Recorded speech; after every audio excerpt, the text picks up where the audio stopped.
পাহাড় ছুঁয়ে ছুটে চলা শ্বেতশুভ্র মেঘ, সবুজে মোড়া উঁচু নিচু পাহাড়, তার মাঝে খাল নদী, কোথাও বা ঝর্ণার কলধ্বনি।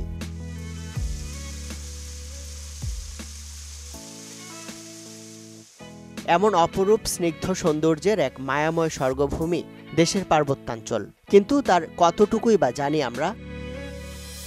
মেঘ, পাহাড় আর সবুজের অপূর্ব সুন্দর মেলবন্ধনে দেশের পার্বত্যাঞ্চলের যে বিপুল পর্যটন সম্ভাবনা তার বেশিরভাগই এখনও অনাবিষ্কৃত।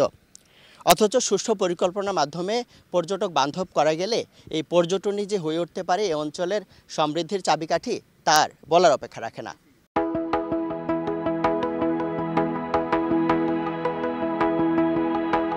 অনিন্দ্য সুন্দরের পশ্চা সাজিয়ে বসা পাহাড়ি অঞ্চলের পর্যটন সম্ভাবনাকে তুলে ধরার এই সুযোগটি যেন খুলে দিয়েছে নতুন সীমান্ত সড়ক।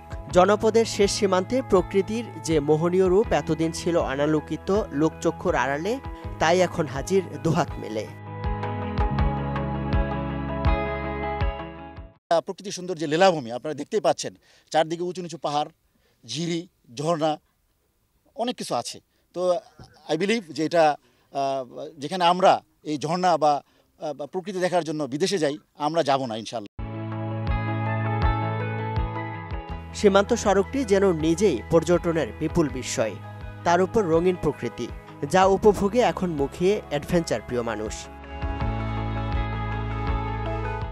এখানে পর্যটকদের জন্য অনেক সুন্দর এরিয়া, দেখার মতো জায়গা। যে পৃথিবীর বিভিন্ন দেশে এই সবুজ অরণ্য, এইভাবে পাহাড় উঁচু নিচু খুব কমই আছে। দেখার মতো এই সীমান্ত সড়কটা অনেক সুন্দর, শুধু এখন একটু নিরাপত্তা আর যদি যোগাযোগ ব্যবস্থাটা সহজ করে অনেক সুন্দর হবে এটা।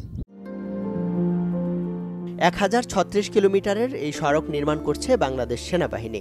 যথাযথ নিরাপত্তা আর আনুষঙ্গিক সুবিধা নিশ্চিত করে পর্যটকদের জন্য দ্রুতই খুলে দেওয়া হবে সড়কের কিছু অংশ, বলছেন বাহিনীর এই কর্মকর্তা।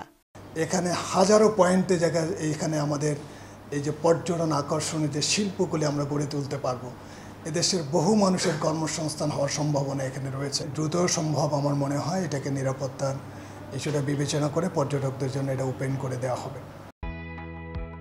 ভারত মিয়ানমার সীমান্ত ঘেঁষে দেশের 3 পার্বত্য জেলায় এই সড়ক নির্মাণ করছে সেনাবাহিনীর 34 ইঞ্জিনিয়ার কনস্ট্রাকশন ব্রিগেডের 17, 20 এবং 26 ব্যাটালিয়ন। ইমদাদুল হক, চ্যানেল 24, খাগড়াছড়ি।